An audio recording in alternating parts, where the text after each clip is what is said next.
So close, but so far away.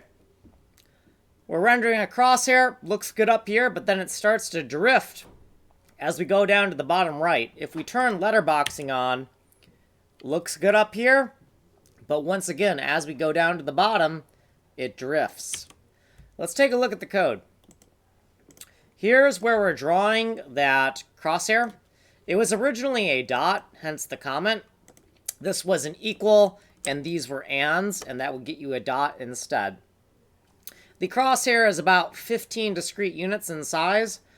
I don't know the exact math. We're not going to worry about being pixel perfect here. So maybe it's 16, maybe it's 15. I don't give a fuck.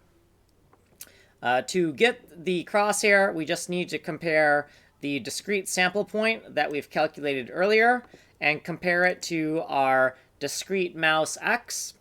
And this will get us the vertical line here, because it's the x-intercept. And this will give us the horizontal line because it's the y-intercept. Do I have that correct? Because this is the same x value everywhere.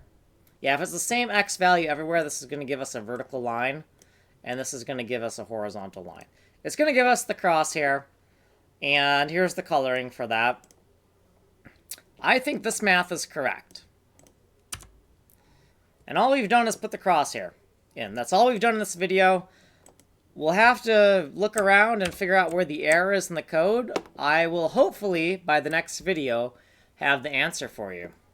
This has been video number 147.